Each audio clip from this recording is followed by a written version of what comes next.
Bismillahirrahmanirrahim. Assalamualaikum warahmatullahi wabarakatuh. Alhamdulillahirrabbilalamin. Allahumma sholli ala Muhammad wa ala ali Muhammad. Sahabat Araniri TV dan pendengar radio Assalam, sering sekali dalam hidup ini kita merasa puas dengan amal-amal baik yang telah kita lakukan. Kita merasa sudah cukup dengan sholat wajib, sholat fardu yang kita lakukan tanpa ada keinginan atau upaya untuk melaksanakan sholat-sholat sunnah seperti rawatib misalnya, tarawih, dan sholat-sholat yang lain. Sering sekali pula kita merasa bahwa sudah cukup dengan mengeluarkan zakat tanpa perlu melakukan sedekah, amal jariah, dan bentuk yang lain. Kita merasa dengan zakat yang sudah kita lakukan itulah yang bisa mengantarkan kita mendapatkan surga dan keridaan dari Allah. Tampaknya sesuatu yang sudah kita lakukan seperti itu selama ini perlu kita koreksi kembali.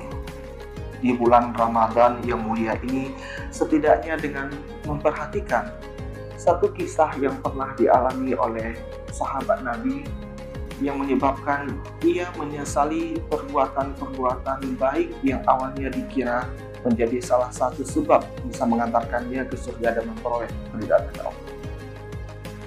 Sahabat Nabi ini tidak terkenal Abu Bakar As-Siddiq, Umar bin Khattab, Talhah atau sahabat-sahabat yang lain. Ia jauh dari ketenaran dan rumahnya pun jauh dari rumah Nabi. Sahabat ini bernama Sya'ban. Ia biasanya ketika sholat di masjid itu memiliki satu posisi tersendiri. Dia memilih di sudut, di bagian paling depan, dengan harapan ketika orang-orang lain akan datang ke masjid tidak ada yang terganggu. Nah, begitu yang Sya'ban selalu lakukan setiap hari. Tetapi suatu ketika Nabi mendapati ia tidak lagi datang ke masjid. Dilihat hari ini tidak ada, hari kedua juga tidak ada, sehingga Nabi kemudian bertanya, kemana Sya'ban? Para sahabat juga tidak tahu dia sedang berada di mana, dan mereka juga merasakan bahwa sepertinya ada yang aneh pada Sya'ban karena beberapa hari ini dia tidak terlihat datang untuk melaksanakan sholat berjamaah di masjid. Nah, akhirnya bersama dengan Nabi, para sahabat ini kemudian mendatangi kediaman Sya'ban yang memang jauh sekali dari rumah Nabi atau dari masjid tempat dia biasanya melaksanakan sholat bersama Nabi dan para sahabat yang lain. Tiba di rumah Sya'ban, Nabi dan para sahabat mendapati ternyata Sya'ban sudah meninggal dunia. Bertanyalah Nabi pada keluarga Sya'ban, pada istrinya, apakah saat meninggal Sya'ban meninggalkan wasiat?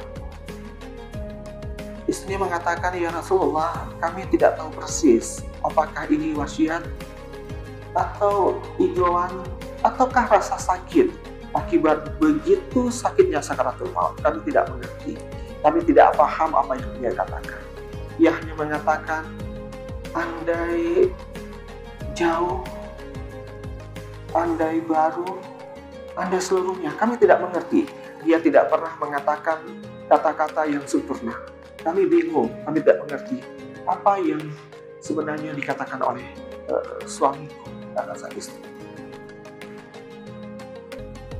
Tentu saja karena Rasulullah memiliki wahyu berbeda dengan manusia biasa.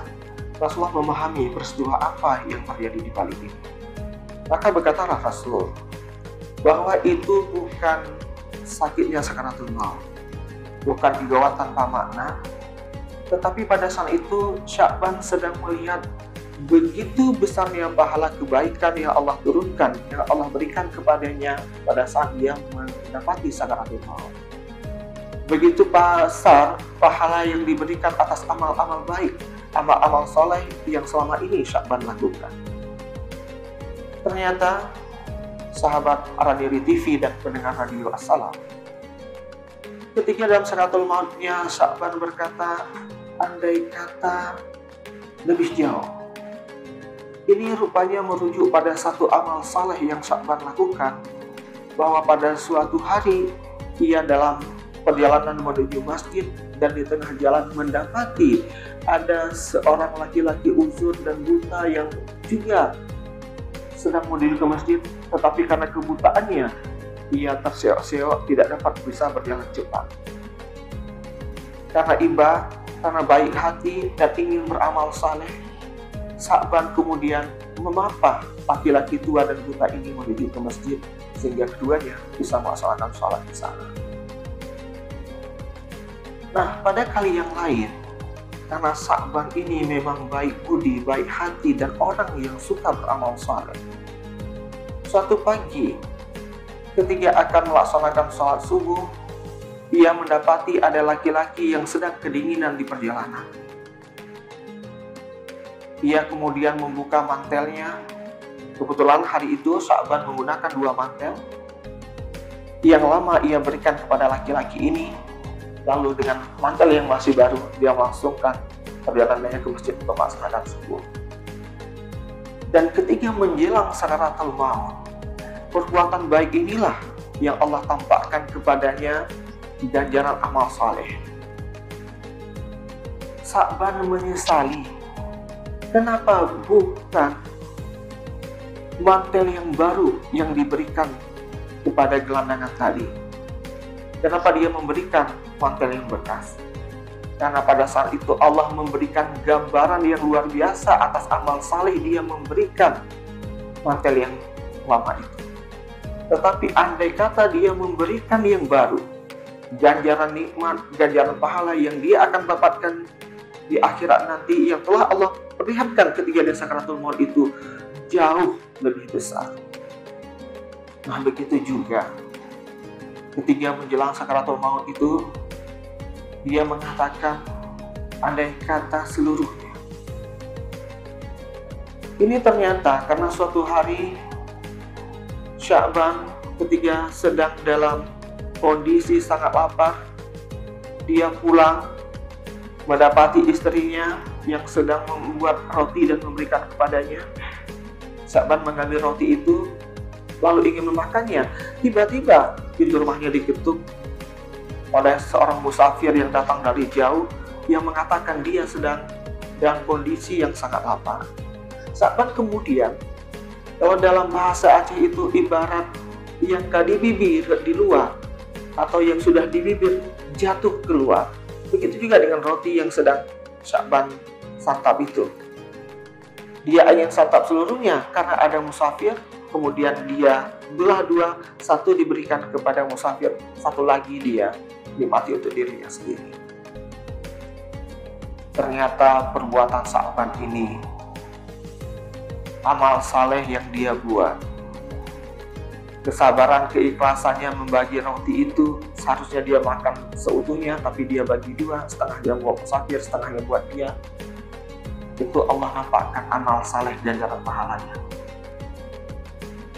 Tetapi andai kata Sya'ban memberikan seluruh roti itu, pahala, amal saleh dan ganjaran yang dia akan dapat itu jauh lebih besar. Inilah hal-hal yang ketika Sya'ban mendapati sakaratul maut, dia menyesali amal-amal saleh yang dia sudah lakukan.